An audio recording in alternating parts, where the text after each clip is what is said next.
మాట్లాడదాం. నా ముందు వర్ష యాదవ్ గారు ఉన్నారు, నవీన్ యాదవ్ గారి భార్య. నమస్తే అండి. నమస్తే అన్న. ఎట్లా ఫీల్ అవుతున్నారు? మీ సంతోషాన్ని ఎట్లా పంచుకుంటారు ఇప్పుడు? చాలా హ్యాపీగా ఫీల్ అవుతున్నాము. మా జూబ్లీహిల్స్ కుటుంబ సభ్యులు మాకు ఈ రోజు ఇలాంటి మంచి గొప్ప తీర్పు ఇచ్చినందుకు థ్యాంక్స్.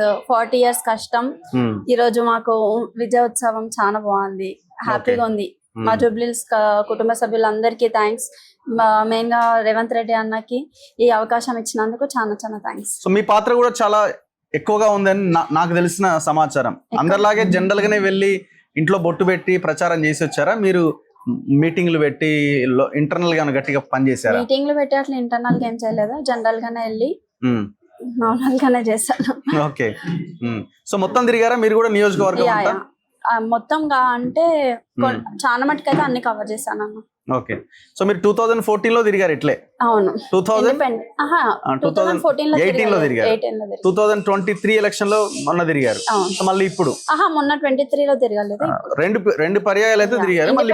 మళ్ళీ ఇప్పుడు ఎంఐఎం నుంచి పోటీ చేసినప్పుడు అప్పుడు మీరు ఇంకా అప్పుడు తిరగలేదు. జస్ట్ ఇండిపెండెంట్ అప్పుడు కూడా నేను ఇంత తిరగలేదు అసలు. ఇది ఫస్ట్ టైం నేను ఇట్లా బయటకి రావు. సో ఇప్పుడు ఎందుకు ఇంత బలంగా ఖచ్చితంగా గెలవాలి అన్న కసితో మీరు తిరిగారు? ఖచ్చితంగా అంటే అవకాశం వచ్చింది, ప్రజలకు సేవ చేసుకునేది. మా హస్బెండ్ ఏ అధికారం లేకున్నా మా మామయ్య 40 years నుంచి వాళ్ళు చేసే సేవలకి ఈ కష్టం చిన్నదే చాలా.